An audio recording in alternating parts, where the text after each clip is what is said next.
ಇವತ್ತ ಆಗಸ್ಟ್ 1ನೇ ತಾರೀಕು ಪ್ರತಿಯೊಬ್ಬ ಗೃಹಲಕ್ಷ್ಮಿಯರಿಗೆ ಭರ್ಜರಿ ಗುಡ್ ನ್ಯೂಸ್. ಹೌದು ಸ್ನೇಹಿತರೆ, ಇಷ್ಟು ದಿನಗಳ ಕಾಲ ಯಾರ್ಯಾರು ಗೃಹಲಕ್ಷ್ಮಿ ಯೋಜನೆಯ ಹಣಕ್ಕಾಗಿ ವೇಟ್ ಮಾಡ್ತಾ ಇದ್ರಿ, ನಿಮಗೆ ಸಿಹಿ ಸುದ್ದಿಯನ್ನ ಖುದ್ದಾಗೆ ಲಕ್ಷ್ಮಿ ಹೆಬ್ಬಾಳ್ಕರ್ ಅವರು ಕೊಟ್ಟಿದ್ದಾರೆ. ಯಾಕಂದ್ರೆ ಗೊತ್ತಿರಬಹುದು, 21ನೇ ಕಂತಿನ ಹಣ ಬಿಡುಗಡೆ ಮಾಡಿದ್ವಿ ಅಂದ್ರು. ಆದ್ರೆ ಎಷ್ಟು ಮಂದಿಗೆ ಹಣ ಬಂತು? ಬಹಳಷ್ಟು ಮಂದಿಗೆ ಗೃಹಲಕ್ಷ್ಮಿ ಯೋಜನೆಯ 21ನೇ ಕಂತಿನ ಹಣ ಬಂದಿಲ್ಲ ಅಂತ ನಮಗೆ ಕಮೆಂಟ್ ಮಾಡಿದ್ದಾರೆ, ವೇಟ್ ಕೂಡ ಮಾಡ್ತಾ ಇದ್ದಾರೆ. ಅದ್ರ ಜೊತೆಗೆ ಪೆಂಡಿಂಗ್ ಹಣ ನಿಮಗೆ ಗೊತ್ತಿರಬಹುದು, 19 ಮತ್ತು 20ನೇ ಕಂತಿನ ಹಣ ಬಹಳಷ್ಟು ಮಂದಿಗೆ ಬಂದೇ ಇಲ್ಲ. ಇನ್ನು 22ನೇ ಕಂತಿನ ಹಣ ಬಿಡುಗಡೆ ಮಾಡ್ತಾ ಇದೀವಿ ಅಂತ ಹೇಳಿದ್ರು. ಏನು ಇವತ್ತಿನಿಂದನೇ 22ನೇ ಕಂತಿನ ಹಣ ಬಿಡುಗಡೆ ಮಾಡ್ತೀವಿ ಅಂತ ಹೇಳಿದ್ರು. ಅದ್ರ ಬಗ್ಗೆನೂ ಹೊಸ ಅಪ್ಡೇಟ್ ಬಂದಿದೆ. ಕಂಪ್ಲೀಟ್ ಆದಂತ ಒಂದು ಹೊಸ ಅಪ್ಡೇಟ್ ಇದು, ಪ್ರತಿಯೊಬ್ರು ನೋಡ್ಲೇಬೇಕು. ಯಾಕಂದ್ರೆ ಯಾರಿಗೆ ಗೃಹಲಕ್ಷ್ಮಿ ಯೋಜನೆಯ ಹಣ ಬರ್ತಾ ಇಲ್ಲ ಅಂತ ಕಾಯ್ತಾ ಇದ್ರಿ, ಬೇಜಾರಾಗಿದ್ರಿ, ಸೊ ಅಂತವ್ರಿಗೆಲ್ಲ ಭರ್ಜರಿ ಗುಡ್ ನ್ಯೂಸ್ ಅನ್ನ ಇವತ್ತ ಲಕ್ಷ್ಮಿ ಹೆಬ್ಬಾಳ್ಕರ್ ಅವರು ಕೊಟ್ಟಿದ್ದಾರೆ. ಹೌದು ಸ್ನೇಹಿತರೆ, ಇವತ್ತ ಆಗಸ್ಟ್ 1ನೇ ತಾರೀಕು ಏನು ಶುಕ್ರವಾರ, ನಿಮ್ಮ ಖಾತೆಗಳಿಗೆ ಫೈನಲ್ ಆಗಿ ಹಣ ಬಿಡುಗಡೆ. ಹೌದು ಸ್ನೇಹಿತರೆ, ಯಾಕಂದ್ರೆ ಹಣ ಬಂದಿಲ್ಲ ಅಂತ ಯಾರ್ಯಾರು ಬ್ಯಾಂಕ್ ಅಕೌಂಟ್ ಗಳನ್ನ ಚೆಕ್ ಮಾಡ್ತಾ ಇದ್ರಿ, ಗೃಹಲಕ್ಷ್ಮಿ ಯೋಜನೆಯ ಸ್ಟೇಟಸ್ ಅನ್ನ ಚೆಕ್ ಮಾಡ್ತಾ ಇದ್ರಿ, ಬ್ಯಾಂಕ್ ಗಳಿಗೆ ವಿಸಿಟ್ ಮಾಡಿ ಬಂದಿದ್ರಿ, ಆದ್ರೂ ಕೂಡ ಹಣ ಬಂದಿದ್ದಿಲ್ಲ. ಕೊನೆಗೂ ನಿಮ್ಮ ಖಾತೆಗಳಿಗೆ ಇವತ್ತ 100% ಆಗಿ ಈ ಒಂದು ಗೃಹಲಕ್ಷ್ಮಿ ಯೋಜನೆಯ ಹಣ ಅನ್ನೋದು ಬಂದೇ ಬರುತ್ತೆ. ಹಾಗಾದ್ರೆ ಬನ್ನಿ, ಎಷ್ಟು ಜಿಲ್ಲೆಗಳಿಗೆ ಬಿಡುಗಡೆ ಆಗ್ತಾ ಇದೆ, ಎಷ್ಟು ಹಣ ಬರ್ತಾ ಇದೆ ಅನ್ನೋದ್ರ ಬಗ್ಗೆ ಇಲ್ಲಿ ಒಂದು ಹೊಸ ಅಪ್ಡೇಟ್ ಬಂದಿದೆ. ಯಾಕಂದ್ರೆ ಸ್ನೇಹಿತರೆ, ನಿಮ್ಗೆ ಗೊತ್ತಿರಬಹುದು, ಕಳೆದ ತಿಂಗಳ ಜುಲೈ ತಿಂಗಳಲ್ಲಿ ಬಹಳಷ್ಟು ಈ ಒಂದು ಸುಳ್ಳುಗಳ ಮೇಲೆ ಸುಳ್ಳುಗಳನ್ನ ಹೇಳ್ತಾ ಬಂದಿದೆ ರಾಜ್ಯ ಸರ್ಕಾರ ಆಗಿರ್ಬೋದು, ಮತ್ತೆ ಲಕ್ಷ್ಮಿ ಹೆಬ್ಬಾಳ್ಕರ್ ಅವರಾಗಿರ್ಬೋದು. ಯಾಕಂದ್ರೆ ಮಾರ್ಚ್ ತಿಂಗಳಲ್ಲಿ ಒಂದು ಹಣ ಪೆಂಡಿಂಗ್ ಇತ್ತು, ಅದನ್ನ ಹಾಕೇ ಇಲ್ಲ, ಆದ್ರೆ ಹಾಕಿದ್ವಿ ಅಂತ ಹೇಳಿದ್ರು. ನಾವು ಮೇ ತಿಂಗಳವರೆಗೂ ಕೊಟ್ಟಿವಿ, ಜೂನ್ ತಿಂಗಳದ ಒಂದೇ ಕೊಡ್ಬೇಕಂತ ಹೇಳಿದ್ರು. ಮತ್ತೆ 21ನೇ ಕಂತಿನ ಹಣ ಬಿಡುಗಡೆ ಜೂನ್ ತಿಂಗಳದ ಬಿಡುಗಡೆ ಆಗಿದೆ ಅಂತ ಹೇಳಿದ್ರು. ಆದ್ರೆ ಇಲ್ಲಿ ಕೇವಲ 5% ಜನಗಳಿಗೆ ಮಾತ್ರ 21ನೇ ಕಂತಿನ ಹಣ ಬಂದಿದೆ. ಹೌದು ಸ್ನೇಹಿತರೆ, ಇದರ ಒಂದು ಹಿನ್ನೆಲೆ ಸತ್ಯ ಏನಪ್ಪಾ ಅಂತಂದ್ರೆ, ರಾಜ್ಯ ಸರ್ಕಾರದಲ್ಲಿ ಬಂಡವಾಳದ ಕೊರತೆ ಎದ್ದು ಕಾಣ್ತಾ ಇದೆ.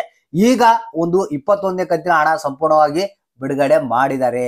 ಹಾಗಾದ್ರೆ ಬನ್ನಿ, ಯಾರ್ಯಾರಿಗೆ ಇವತ್ತು ಹಣ ಬರುತ್ತೆ, ಯಾರ್ಯಾರಿಗಿಲ್ಲ ಅನ್ನೋದ್ರ ಬಗ್ಗೆ ಕಂಪ್ಲೀಟ್ ಆದಂತ ಮಾಹಿತಿಯನ್ನ ತಿಳಿಸ್ಕೊಡ್ತೀವಿ. ವಿಡಿಯೋನ ಪೂರ್ತಿಯಾಗಿ ನೋಡಿ, ಆದಷ್ಟು ಮಂದಿಗೆ ಈ ಒಂದು ಮಾಹಿತಿಯನ್ನ ಶೇರ್ ಮಾಡಿ. ಹೌದು ಸ್ನೇಹಿತರೆ, ಗೃಹಲಕ್ಷ್ಮಿ ಯೋಜನೆಯ ಹಣ ಇವತ್ತಿನಿಂದ ಆಗಸ್ಟ್ 1ನೇ ತಾರೀಕಿನಿಂದ ನಿಮ್ಮ ಖಾತೆಗಳಿಗೆ ಯಾವುದೇ ಹಣ ಇದ್ರೂ ಕೂಡ 100% ಆಗಿ ಫುಲ್ ಫಾಸ್ಟ್ ಆಗಿ ಹಣ ಜಮಾ ಆಗುತ್ತೆ ಅಂತ ಹೇಳ್ಬೋದು. ಯಾಕಂದ್ರೆ ಆ ರೀತಿಯಾಗಿ ಒಂದು ನಡೆದಂತ ಒಂದು ಸಭೆಯಲ್ಲಿ ತೀರ್ಮಾನವನ್ನ ತೆಗೆದುಕೊಳ್ಳಲಾಗಿದೆ. ಅದಕ್ಕಾಗಿ ಏನೇನು ಸಿದ್ಧತೆಯನ್ನ ಬೇಕೋ ಅದನ್ನೆಲ್ಲ ಮಾಡಿಕೊಳ್ಳಲಾಗಿದೆ. ಇಲ್ಲಿ ಏನಪ್ಪಾ ಅಂತಂದ್ರೆ, ನಿಮಗೆ ಇವತ್ತ 22ನೇ ಕಂತಿನ ಹಣ ಬಿಡುಗಡೆ ಆಗುತ್ತೆ ಅಂತ ಹೇಳಿದ್ದಾರೆ. ಸೊ ಇಲ್ಲಿ 22ನೇ ಕಂತಿನ ಹಣ ನಮಗೆ ಒಂದು ಸೈಡ್ ಗಿಡೋಣ, 21ನೇ ಕಂತಿನ ಹಣದ ಬಗ್ಗೆ ಮಾತಾಡೋಣ, ಪೆಂಡಿಂಗ್ ಹಣದ ಬಗ್ಗೆ ಮಾತಾಡೋಣ. ಇಲ್ಲಿ ಯಾಕಪ್ಪ ಅಂತಂದ್ರೆ, ಖುದ್ದಾಗ ಲಕ್ಷ್ಮಿ ಹೆಬ್ಬಾಳ್ಕರ್ ಅವರು ಮಾಹಿತಿಯನ್ನ ಕೊಟ್ಟಿರುವಂತದ್ದು. ಈಗಾಗಲೇ 22ನೇ ಕಂತಿನ ಹಣ DBT ಪುಷ್ ಹಂತದಲ್ಲಿ ಇದೆ, ಇನ್ನು ನಿಮ್ಮ ಖಾತೆಗಳಿಗೆ ಬರೋದೊಂದೇ ಬಾಕಿ ಅಂತ ಹೇಳಿದ್ದಾರೆ. ಸೊ ಇಲ್ಲಿ ಪೆಂಡಿಂಗ್ ಹಣದ ಬಗ್ಗೆ ಇಲ್ಲಿ ಆಲ್ರೆಡಿ ನಾವು ಪೆಂಡಿಂಗ್ ಹಣವನ್ನ ಬಿಡುಗಡೆ ಮಾಡಿದೀವಿ ಅಂತ ಹೇಳ್ತಾ ಇದ್ದಾರೆ. ಸೊ ಇಲ್ಲಿ ಕೆಲವರು ಮಂದಿಗೆ ಕಂಪ್ಲೇಂಟ್ ಅನ್ನ ಮಾಡಿದಾರಂತೆ, ನಮಗೆ ಈ ತರ 19, 20ನೇ ಕಂತಿನ ಹಣ ಬಂದಿಲ್ಲ ಅನ್ನೋ ಒಂದು ಕಾರಣಕ್ಕಾಗಿ ಮತ್ತೆ ಲಕ್ಷ್ಮಿ ಹೆಬ್ಬಾಳ್ಕರ್ ಅವರು ಖುದ್ದಾಗೆ ಅಧಿಕಾರಿಗಳೊಂದಿಗೆ ಮಾತನಾಡಿ ಎಲ್ಲೆಲ್ಲಿ ಪ್ರಾಬ್ಲಮ್ ಆಗಿದೆ, ಏನೇನಾಗಿದೆ ಅನ್ನೋದನ್ನ ಚೆಕ್ ಮಾಡ್ಕೊಂಡು ಮತ್ತೆ ಹಣವನ್ನ ರಿಲೀಸ್ ಮಾಡಿದಂತೆ. ಈಗಾಗಲೇ ಏನು ಪೆಂಡಿಂಗ್ ಹಣ ಕೂಡ ಬಿಡುಗಡೆ ಹಂತದಲ್ಲಿ ಇದೆ, ಅಂದ್ರೆ ನಿಮ್ಮ ಖಾತೆಗಳಿಗೆ ಬರೋದಕ್ಕೆ ಪ್ರಾರಂಭ ಆಗಿದೆ, ಯಾವ ಕ್ಷಣದಲ್ಲಿ ಬೇಕಾದ್ರೂ ಬರ್ಬೋದು. ಇನ್ನು 21ನೇ ಕಂತಿನ ಹಣ ಇವತ್ತು ಆಗಸ್ಟ್ 1 ಏನು ಬೆಳಿಗ್ಗೆ 10:30ರಿಂದ ಅಂದ್ರೆ 10:30ರ ನಂತರ ಈ ಒಂದು 28 ಜಿಲ್ಲೆಗಳಂತ ಹೇಳಿದ್ದಾರೆ. ಹೌದು ಸ್ನೇಹಿತರೆ, 28 ಜಿಲ್ಲೆಗಳಿಗೆ ನಿಮ್ಮ ಖಾತೆಗಳಿಗೆ ಇವತ್ತ 21ನೇ ಕಂತಿನ ಹಣ ಬರ್ತಾ ಇದೆ. ಜಿಲ್ಲೆಗಳ ಹೆಸರು ಈ ರೀತಿಯಾಗಿವೆ: ಬಾಗಲಕೋಟೆ, ಹಾವೇರಿ, ಕೊಡಗು, ಬೆಂಗಳೂರು ನಗರ, ಬೆಂಗಳೂರು ಗ್ರಾಮಾಂತರ, ಕೊಪ್ಪಳ, ಬೆಳಗಾವಿ, ಕೋಲಾರ, ಬೀದರ್, ಮಂಡ್ಯ, ವಿಜಯಪುರ, ಮೈಸೂರು, ರಾಯಚೂರು, ಚಾಮರಾಜನಗರ, ರಾಮನಗರ, ಚಿಕ್ಕಬಳ್ಳಾಪುರ, ಶಿವಮೊಗ್ಗ, ಚಿಕ್ಕಮಗಳೂರು, ಚಿತ್ರದುರ್ಗ, ತುಮಕೂರು, ಉಡುಪಿ, ದಕ್ಷಿಣ ಕನ್ನಡ, ದಾವಣಗೆರೆ, ಉತ್ತರ ಕನ್ನಡ, ಧಾರವಾಡ, ಯಾದಗಿರಿ, ಗದಗ್ ಮತ್ತೆ ಬಳ್ಳಾರಿ ಅಂತ ಹೇಳಿದ್ದಾರೆ. 28 ಜಿಲ್ಲೆಗಳಿಗೆ ಇವತ್ತ ಗೃಹಲಕ್ಷ್ಮಿ ಯೋಜನೆಯ 21ನೇ ಕಂತಿನ ಹಣ ಇವತ್ತ 100% ಆಗಿ ಬಿಡುಗಡೆ ಆಗ್ತಾ ಇದೆ. ಯಾಕಂದ್ರೆ ನಿನ್ನೆ ತಡರಾತ್ರಿಯಲ್ಲಿ ಇದನ್ನ ಆಲ್ರೆಡಿ ಎಲ್ಲ ಸೆಟ್ರೇಟ್ ಮಾಡಿ ಇಟ್ಟಿದ್ದಾರೆ, ಇನ್ನು ನಿಮ್ಮ ಖಾತೆಗಳಿಗೆ ಬರೋದೊಂದೇ ಬಾಕಿ. ಇವತ್ತ ಶುಕ್ರವಾರ ನಿಮ್ಮ ಖಾತೆಗಳಿಗೆ 100% ಆಗಿ ಈ ಒಂದು 21ನೇ ಕಂತಿನ ಹಣ ಬರುತ್ತೆ. ಕೆಲವರಿಗೆ ಪೆಂಡಿಂಗ್ ಹಣ ಕೂಡ ಬರುವಂತ ಸಾಧ್ಯತೆ ಇದೆ.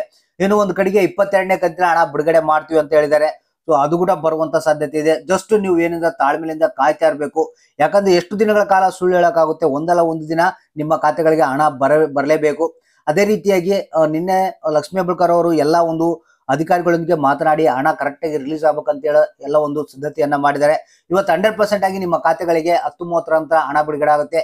ಯಾರ್ಯಾರಿಗೆ ಹಣ ಬಂತು, ಎಷ್ಟು ಬಂತು, ಯಾವ ಜಿಲ್ಲೆಗೆ ಬಂತು, ಇನ್ನು ಯಾವ ಜಿಲ್ಲೆಗೆ ಬಂದಿಲ್ಲ ಅನ್ನೋದನ್ನ ತಪ್ಪದೆ ನಮಗೆ ಕಮೆಂಟ್ ಬಾಕ್ಸ್ ಮುಖಾಂತರ ತಿಳಿಸಿ.